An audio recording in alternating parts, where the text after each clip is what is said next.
Est-ce qu'il n'y a pas quelque chose aussi à pousser un peu plus haut par rapport à la responsabilité des entreprises ou des institutions par rapport à ça? Alors, c'est un peu impensif ce que je viens de dire, mais... La prise de conscience, elle est bien. Maintenant, il faut qu'elle dure et qu'elle rentre dans des actes, au moins des choses concrètes. Alors, je pense que cette année, la sécheresse, ça va avoir marqué beaucoup de personnes. En espérant que ça ne soit pas oublié aussi vite que le Covid. Ça dépend l'année prochaine. S'il pleut tout l'été, je pense qu'on n'y pensera plus.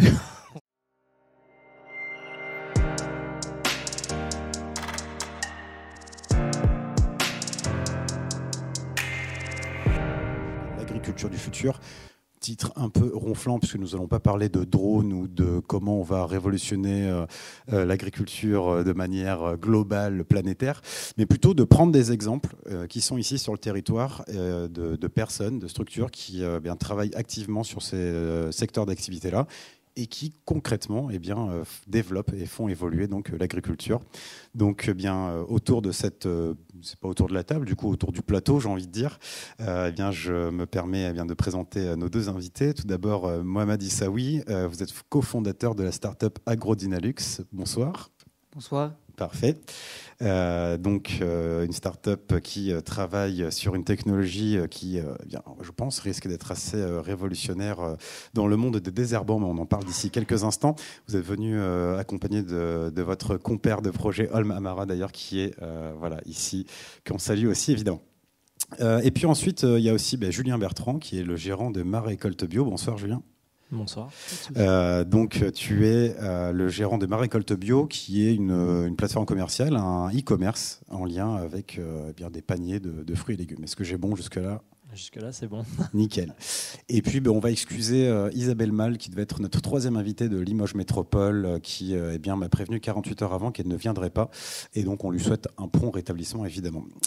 Donc, on va parler de l'agriculture du futur sous deux prismes. Tout d'abord, le prisme, on va dire, du côté technologique, du côté donc, des désherbants, de comment cela peut impacter les différents agriculteurs de France, mais même peut-être du monde. Et puis ensuite, on parlera plus du volet consommation, de est-ce que, à l'instar de beaucoup de choses que l'on a vu se développer et s'exacerber post-Covid, c'est-à-dire de tout faire depuis chez soi, est-ce que c'est pareil, il y a des évolutions et tu pourras nous le dire à travers ton témoignage de ton activité. Je vous propose maintenant que l'on commence d'abord avec toi, Mohamed.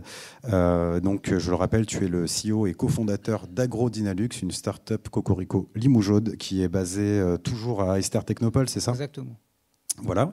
Et donc, tu vas nous présenter un peu tout d'abord la genèse finalement de ce projet-là, de comment tu as eu l'idée, mais surtout le parcours que tu as eu avant aussi, parce que j'imagine que pour développer une start-up comme ça, il faut une bonne formation quand même. Je suis arrivé en 2015 au laboratoire Pérenne, anciennement appelé laboratoire de chimie de substances naturelles, pour faire une thèse de doctorat en physiologie végétale. Cette thèse a été dirigée par Catherine Liu, qui est là dans la salle. Bonsoir Catherine. J'ai travaillé sur des molécules toxiques et je les ai appliquées sur des cellules végétales, plutôt des cellules de tabac, dans le but d'étudier les mécanismes de toxicité à l'échelle moléculaire, donc tout ce qui se passe dans la cellule. Et en 2019, j'ai eu le déclic pour valoriser mes travaux de recherche académique vers un projet de création d'entreprise. Donc, je me suis associé à Olm, mon associé, qui est aussi docteur en sciences de végétales de l'Université de Limoges. Et Olm m'a recommandé de discuter avec son co-encadrant de thèse, qui s'appelle Vincent Goulouaguen. Il est professeur d'université. Il est en même temps actionnaire de la start-up limougeaude Implanta, qui commercialise des plantes sans entretien. C'est quoi en fait la problématique, le contexte des enjeux qui nous attendent à l'échelle mondiale et locale en fait? Si tu peux nous résumer un petit peu tout ça. Ouais. Alors, pour vous expliquer en fait la problématique, il faut avoir une vision globale. Et nous, on vit dans un monde où la population humaine ne cesse de croître en fait, et elle va atteindre 10 milliards en 2050, d'après les Nations Unies. Donc, il faut trouver la nourriture suffisante pour tous, dans le contexte de la sécurité alimentaire. Et comme vous le savez, en fait, c'est l'agriculture qui est la source majeure de la nourriture et qui nourrit 90% de la population. Une des contraintes majeures de l'agriculture, c'est les mauvaises herbes.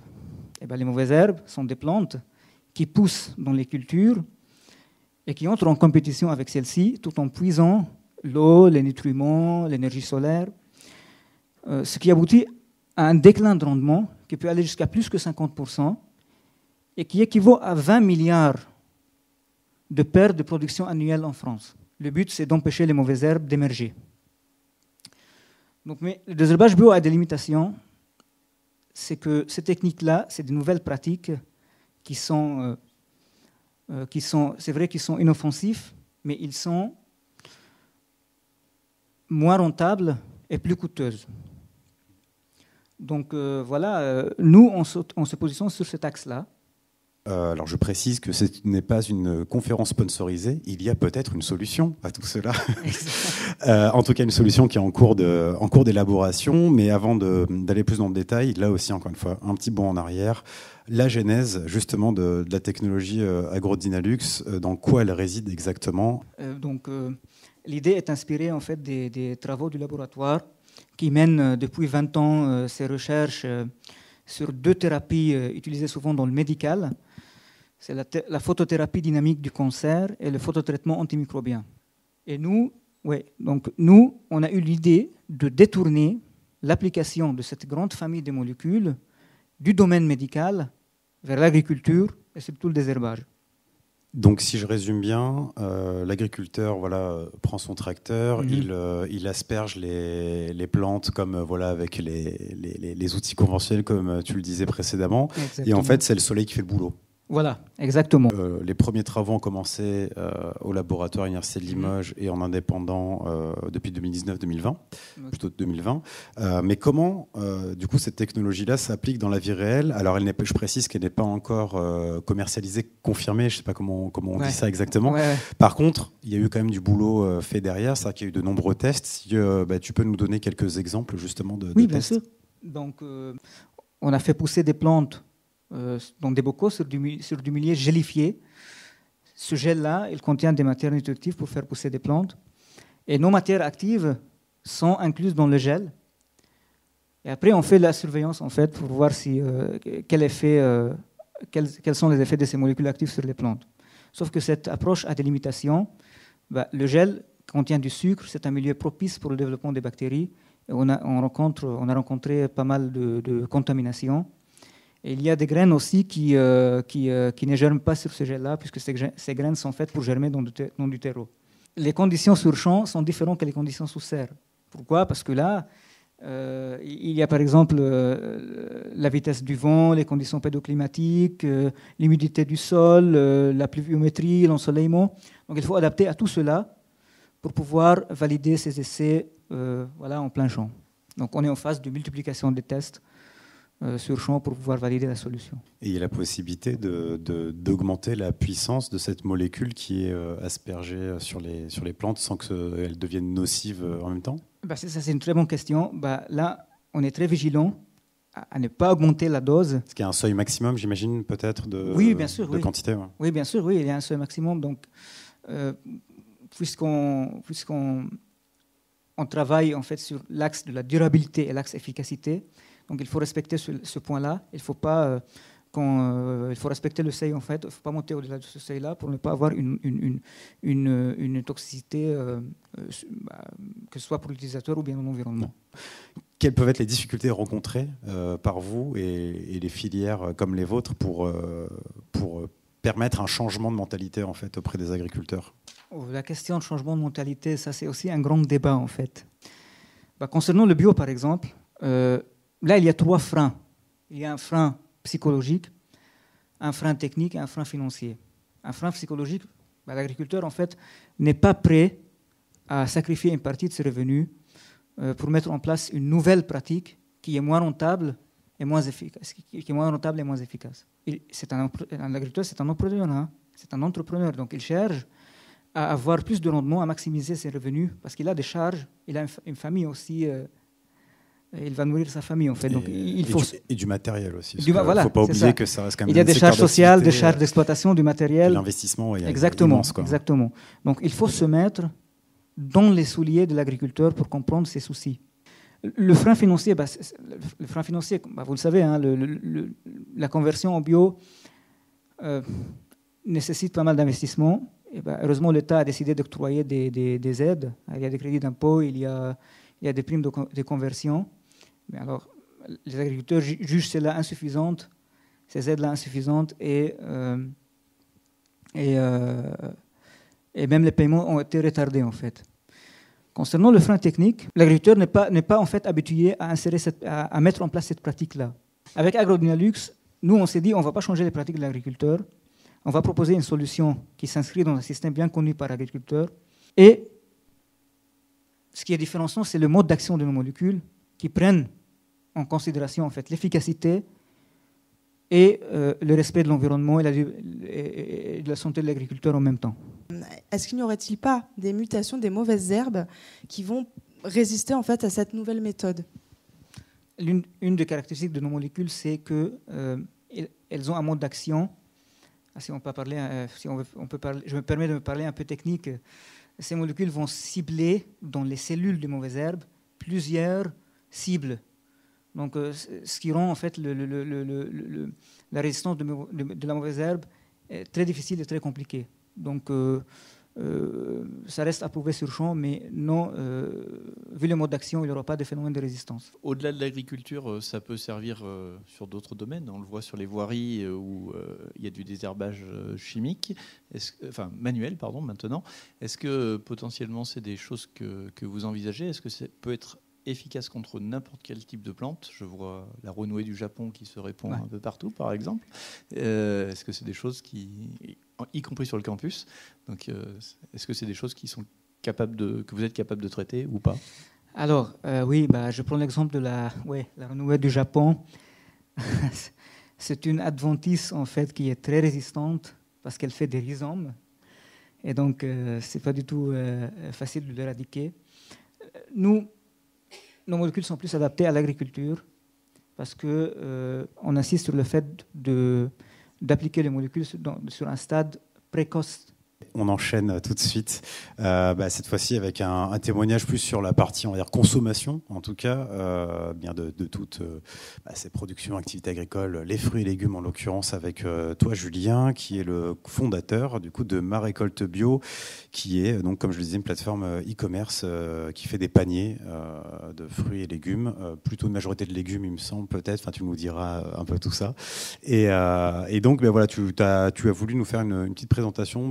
De l'exploitation et l'activité commerciale, parce qu'avant d'être un commerçant en ligne, tu as aussi mis la main à la terre en étant maraîcher, mais je ne vais pas spoiler un peu plus, je te laisse prendre la main sur cette présentation-là. La particularité de la structure, en fait, je m'étais lancé dans un projet libre cueillette, donc les gens venaient eux-mêmes faire leurs emplettes sur le site, avec une partie marché qui était beaucoup moins importante.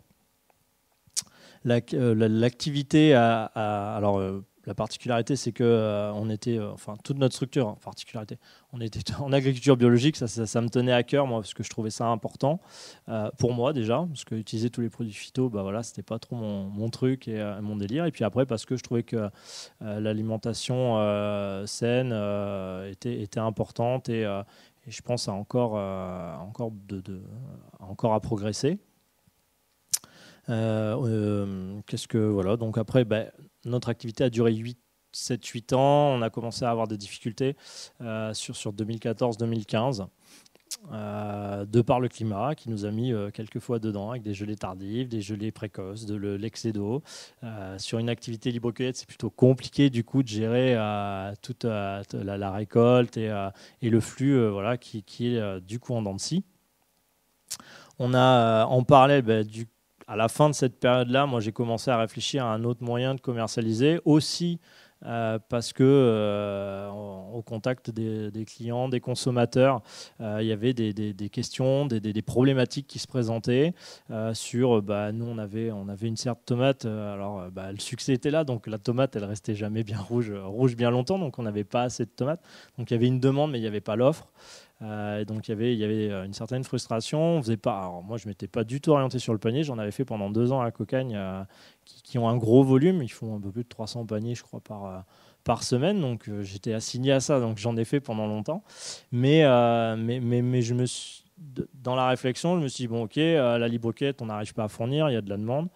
La cueillette aussi m'avait marqué sur le fait que Comme les gens venaient sur place, dans un travail, dans une tâche, on pouvait être souvent interpellé. Avant la fin de l'activité, j'avais commencé à lancer un petit blog pour voir un petit peu si ça prenait ou pas sur du panier. Alors, de mon expérience des jardins de Cocagne, moi j'avais eu beaucoup de retours sur le fait qu'il y avait une récurrence des produits, on ne peut pas modifier, le rythme était imposé, c'était ce qui revenait assez souvent. Et le blog avait pour vocation en fait, de créer des paniers personnalisables. C'est vrai qu'aujourd'hui, ça nous paraît maintenant normal, le e-commerce.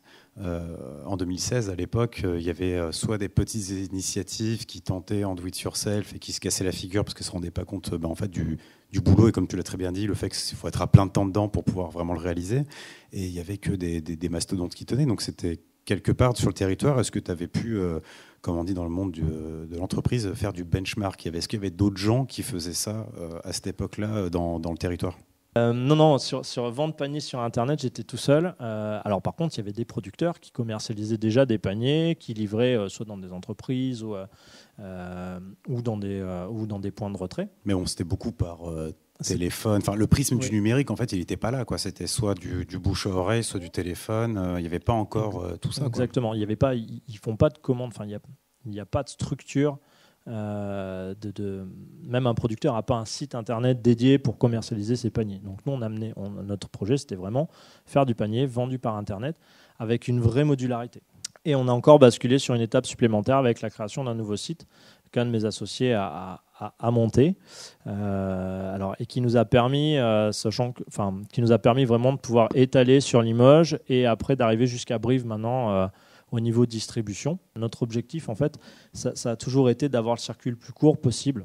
Donc physiquement, comment ça se passe? C'est-à-dire que toi, tu as un local qui réceptionne les produits et tu t'occupes, on va dire, de faire les paniers et l'expédition. C'est vraiment comme ça que ça se passe. Les coopératives, elles fournissent juste, elles ne sont pas forcément actrices après de la composition des paniers, par exemple? On a mis en place des engagements d'achat, nous, en se disant, voilà, on vous prendra tant pour sécuriser aussi, eux, leur écoulement et garantir derrière leurs revenus.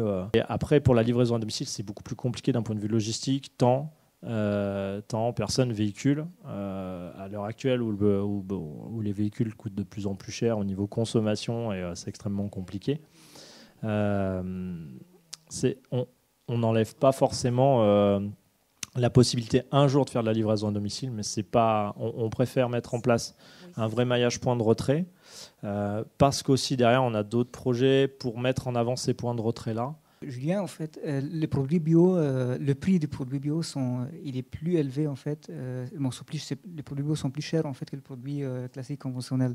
Le produit bio coûte cher, mais en fait, sur des produits conventionnels, on dit effectivement on fait des économies, mais ça engendre combien de problématiques derrière qu'en fait on mutualise en payant derrière les frais de santé, parce qu'effectivement il y a des produits chimiques qui sont dangereux pour la santé, qui créent des cancers. C'est une vraie réflexion, c'est-à-dire que je pense qu'il ne faut pas globaliser sur l'instant, effectivement, on se dit on paye plus cher. Mais d'un point de vue global, sur le long terme, on est sur un monde qui est beaucoup plus viable, en fait. Et pour revenir sur le côté livraison, malheureusement, quelqu'un reçoit un panier où il y a des fruits ou des légumes qui sont pourris parce qu'ils ont été stockés, etc. Enfin, quelle que soit la raison. Quelle est la politique déjà par rapport à ça? Parce qu'il y a, comme quand on achète des fringues sur Internet, on les renvoie gratuitement et on reçoit un panier. Est-ce que c'est déjà arrivé d'ailleurs ou pas? Enfin, voilà, j'imagine que c'est des choses que vous avez anticipées. Soit on livre un panier, soit on fait un bon, soit on se retrouve, parce que la personne n'habite pas loin, elle vient au marché, et à ce moment-là, on voit comment on peut procéder.